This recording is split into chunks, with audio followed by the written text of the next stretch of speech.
Thanks for coming in, and we got some really good longboarding, as well as currently #1 in the rankings, Harrison Roach, starting this one off. Roach, a stylish surfer from Australia, has come close to a world title before, but it has eluded him. Will 2022 be the year for Harrison Roach? And then we had Tosh start off with a wave. We're waiting on a score for this. So, of course, choosing that left, knowing Harry's probably going to favour the rights, a good option for Tosh to work this inside and see what he can do with the reform. Beautiful trim there. We talked about that cross-step trim. We see that Thomas surfboard carrying its momentum through section connecting, looking activated, and see if he finished off cleanly on the inside, which he did, and a little tap 5. Thanks for coming in, and we got some really good longboarding, as well as currently #1 in the rankings, Harrison Roach, starting this one off. Roach, a stylish surfer from Australia, has come close to a world title before, but it has eluded him. Will 2022 be the year for Harrison Roach? That was last year, wasn't it? Yeah. So close. So close. And there, Harry just ejecting from that wave. Beautiful 10. And we noticed just out in the water then in those last 2 heats, I noticed the wind was to come up, Kaipo. We've got a little more wind on the surface than yesterday, so you can see that reverberation around from the pylons, but also on that outside section, making it a little sketchy.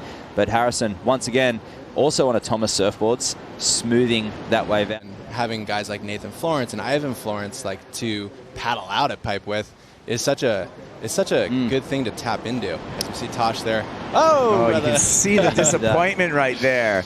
And he's on his way to a score there, Kaipo, and he knew it by looking up to the gods. But when I said it doesn't come natural, I mean, he's put in the work. You know, he pushes himself out of pipe. Nobody's really asking him to do that. He just loves it. Does it on his own. And he just, yeah, you can tell he has such a bubbly froth. It's insane. Like, it's so fun to hang with. He's humble as well. And we'll get on to Harrison in a moment.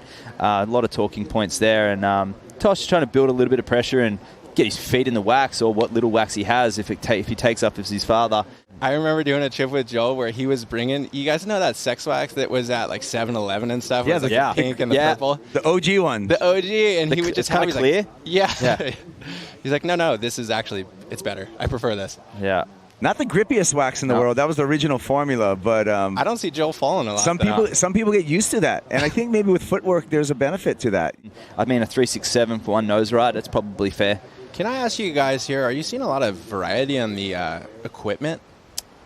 Yeah, yes. I think when you can compare, the Challenger Series, absolutely. We've got, guys on. Harrison's actually on a borrowed board of one of my buddies in Australia, Tom Payne.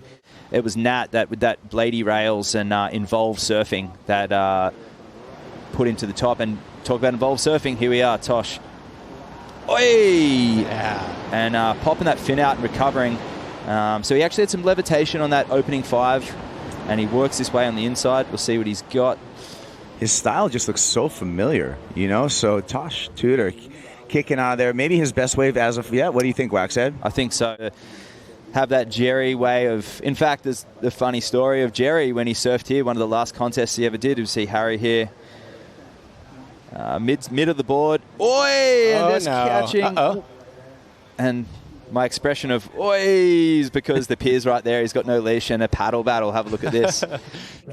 Shake my nerves off. Yeah. Do you ever feel nervous, and how was this heat for you? Yeah, I mean, I do feel nervous sometimes, but like I was talking to Ryan actually about this before. It's like it sucks they make you sit here and wait, so you kind of get nervous or whatever, but I more get like excited and kind of jittery, just want to go do it, get a couple waves, because I know it's all good if I get a couple waves. I was working for that for a long time, and to have it happen was super sick. And to go to South Africa and see all my buddies that I hadn't seen for a while, and really just get to hang with them and see their waves and their families and stuff was really cool.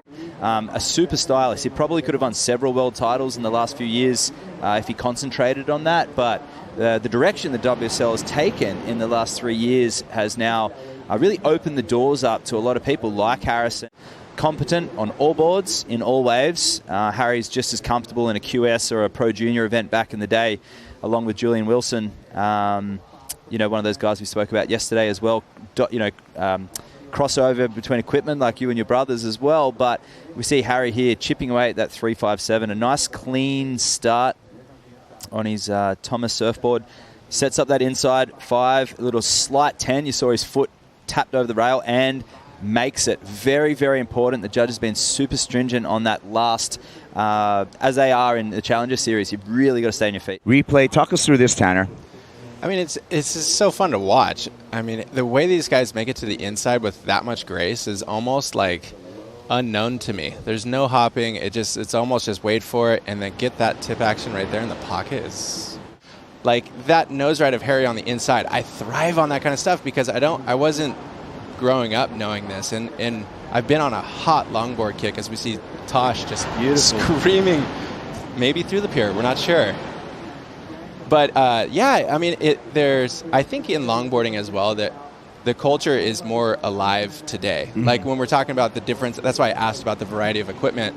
I almost wish somebody would paddle out a Red Beauty for their heat when it's cranking, and just almost do a little homage to like some of the guys that had phenomenal style on shortboards.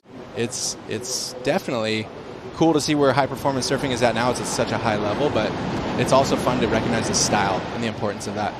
And absolutely spot on there with the Red Beauty reference, and there's so much to take from that history. And but he's only got a minute, and he needs a 5.88. Good thing is he's got priority. And Tanner, here he goes. I mean, this is look at Tosh out the back. Okay, wow, straight to the nose. I mean, like Wax said, let's get legit with that. Like, What do you think Harry's thinking right now? In an earlier heat against Kaimana Takayama. Here we go. One more chance for Harry. Slight footwork there. Still just planing on the board. Wave not giving him a lot of opportunity, and unfortunately this wave doesn't have a 5.88 written in it, and so it's just going to be a ride to the beach, and it is going to be a victorious ride in for Tosh Tudor. There's the numbers.